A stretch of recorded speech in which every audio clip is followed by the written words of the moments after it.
শুভ দুপুর বন্ধুরা। কি কি রান্না হয়েছে আজ আজকে দেখাই একটু। প্রথমেই হয়েছে আমাদের টক দই। এখন টক দইটা খেতে খুব ভালো লাগছে, তাই টক দইটা আমি প্রথমেই ঢেলে রেখেছি এবং প্রথমে ওটা দিয়েই আজকে শুরু করলাম। আর জলটা আবার বলছি আপনাদের সত্যি। আর কি করেছো গো? তারপর কাঁসার বাটি দিচ্ছি তোমাকে। কাঁসার বাটি, তা কাঁসার বাটিও বলার কি আছে, সবাই তো দেখতেই পাবে যে কাঁসার বাটি তুমি আমাকে দিচ্ছ। বেগুন ভাজা। বেগুন ভাজা এটা কিসের বাটিতে দিলে বললে না? স্টিলের বাটি। তারপর হয়েছে ডাঁটা দিয়ে পোস্ত। আহা হা হা, গরিবের খাবার। সে বাসিতে পুরো ডাঁটা। তারপরে সেই এঁচোড়ের ঝোল। এঁচোড়ের তরকারি, আমার ডাঁটা কেন এঁচোড়ের তরকারিতে? এই ডাঁটাগুলো একটু দিতে ভুলে গেছিলাম, দিয়ে আবার ওতে দিয়ে দিলাম। বেশ ডাঁটাটা করেছো। নষ্ট হয়ে যাচ্ছিল। বেশ করেছো, নষ্ট হতে কোনো কিছু তো দিয়ে দেওয়া ভালো। একটা কাপড় এনে দেবো? ভালো লাগবে, আমি তো করবো এখন। আচ্ছা আচ্ছা, শোনো শোনো শোনো, সে ঠিক আছে, আমি খেয়াল রাখবো। কিন্তু লক্ষ্য করে দেখেছো ভাত খাওয়াটা কমে গেছে তোমার? ভাতের মধ্যে কি একটা সুতো। দেখো আমার কিন্তু ভাত খাওয়াটা কমে গেছে। আচ্ছা তুমি আগে আমাকে ভাত খাওয়ার জন্য কত জোর করতে, না এই কটা খাবে, খেতেই হবে তোমাকে। এখন আর জোর করো না কেন? আমি শিখে গেছি তুমি। এখন তুমি সঠিকটা শিখে গেছি না, এখন তুমি সঠিকটা বুঝেছো যে বেশি পরিমাণ খেলে, প্রয়োজনের অধিক খেলে সেটা শরীরের কোনোটাই কাজে লাগে না। আমার শরীর যতটা নিতে পারবে ততটাই আমাকে নিতে হবে। শরীরের তেল বেরিয়ে গেল নাকি? আমি কি বলছি, হ্যাঁ সে বেরোতেই পারে। শরীরের মানে যতটা প্রয়োজন তার বেশি খেলে কিন্তু শরীর খারাপ করে যাবে, বদ হজম হয়ে যাবে। দরকার বলে আবার খিদে পেলে আবার খাও, তাই নয় কি? আমি চাপাচুপি করে হু হা করে খেয়ে সেই হা হু করছি, ও খাওয়ার থেকে না খাই ভালো। যতটা প্রয়োজন নিমিত্ত মাত্র খাও, পেট ভরে গেল ব্যাস।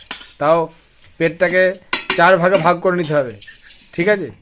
2 ভাগ খেতে হবে, অর্ধেক খেতে হবে, আর বাকি অর্ধেকের মধ্যে অর্ধেক জল খেতে হবে, আর অর্ধেকটা ফাঁকা রাখতে হবে। ওই ডাঁটা পোস্ত। ডাঁটা পোস্ত দাও।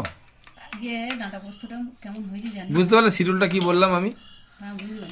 পেটটা 4 ভাগ ভাগ। এই যে ডাঁটা ঝিঙে দিয়ে পোস্ত আমি জানি গো, ওটা তোমার কথা আমাকে বলতে হবে না। তুমি জানো? হ্যাঁ আমি সব জানি, ওটা আমাকে শেখাতে হবে না। না তুমি সব জানো না, মাঝে মাঝে ভুল ভাল বলো আমাকে। তুমি জানো না সেগুলো, তুমি শেখো ভালো করে। তো ওই জন্য তুমি আমাকে জোর করো না, বলো বেশি ভাত খেতে হবে বলে। হ্যাঁ ওজনটা দেখেছো 68.5 হয়ে গেছে। ভালো হয়েছে। ভালো হয়েছে বলো না, ওজন আর বাড়লে হবে না। আমার যে হাইট, আমার এই যে ওজন, ঠিক আর বাড়লে অসুবিধা আছে আমার। 65-66-র মধ্যে ওজন থাকা আগে দরকার। ছিলে কি কেমন ছিল আগে একটা? আগে সেই যুগল মাস্টার ছিলাম। হ্যাঁ তো ঠিক আছে, যেমন ছিল ওই চেহারাটাই আমার ভালো ছিল। পাঁপড়টা ভাজা হলো না গিয়ে। আর ভালোবাসো না তুমি আমাকে, ভালোবাসা পাঁপড়টা ঠিক ভেজে দিই তাহলে ভেজে দেবো গিয়ে। না। এইভাবে ভালোবাসার পরীক্ষা দিতে হবে না, আমি জানি তুমি আমাকে ভালোবাসো। থাক থাক থাক, বলছি যে এইভাবে ভালোবাসার কোনো পরীক্ষা দেওয়ার প্রয়োজন নেই। ঠিক আছে তুমি খাওয়া দাওয়া শুরু করো, তাহলেই হবে। বাহ, সাজিয়ে দই, তারপরে এঁচোড়ের ঝোল, তারপরে যে ডাঁটা পোস্ত, জল, বেগুন ভাজা, করকম হয়েছে আজকে। 1 2 3 4 চার থাকবেই। কি তাড়াহুড়ো করে রান্না করেছি। খাও খাও, তাড়াতাড়ি খাও। আহা, তুমি খাও।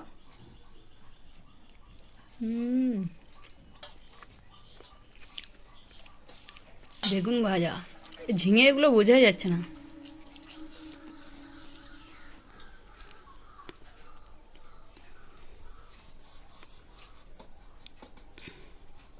থালাটা খেতে গিয়ে থালাটাকে কাঁসার থালা দেওয়া হয়েছে, তার জন্য ওর ব্যবস্থাটা এটা করেছে। থালাটাকে পুরো না এরকম করে নাড়াবে বন্ধুরা,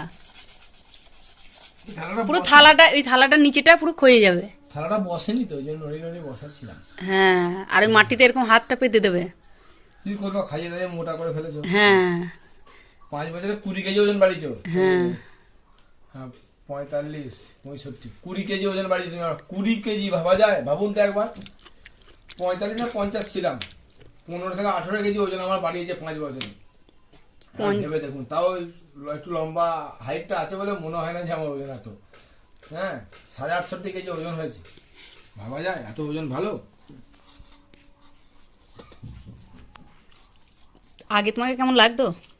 কোনো মেয়ে পছন্দ করতো? তুমি তো করে, তুমি কি মেয়ে নাও? না, ওই তো মানুষ রোগা হলে কি হবে, পট্টাইতে বচন দেওয়ার কথাগুলো জানতে পারলেই হবে। আমি তোমার মিথ্যা কথা বলেছিলাম? বুঝলে? না, তুমি যখন সুন্দর ছিলে, এখন সুন্দর আছো। তাহলে তুমি সুন্দর তাই চেয়ে থাকি প্রিয়া, বলো সে কি তুমি মোর বলতে চাইছো অপরাধ। আমি এখন সুন্দর নয়, তখন কেন সুন্দর ছিলাম।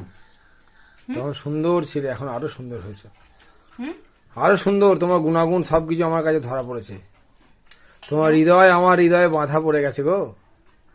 আর তো ঘর থেকে চলে যাচ্ছি বললেও তুমি যেতে, যতই রাগ করে দরজাটা খুলে ফেলো, যেতে আমি তোমাকে দেবো না। চলে গিয়ে কোথায় যাবে? এত শান্তি কোথাও আছে নাকি? ঝগড়া যাতে তুমিই করো, আমি কিন্তু করি না।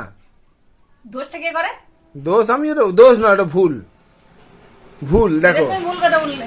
দেখো দোষ ভুল অন্যায় দুটো তফাৎ আছে। ভুল কাকে বলে? আমি ঝগড়াটা আমি করলাম। আমি না জেনে করাটা হচ্ছে ভুল, আর জেনে করাটা হচ্ছে অন্যায়। আমি অন্যায় কিছু করি না, কিন্তু আমি ভুল করি।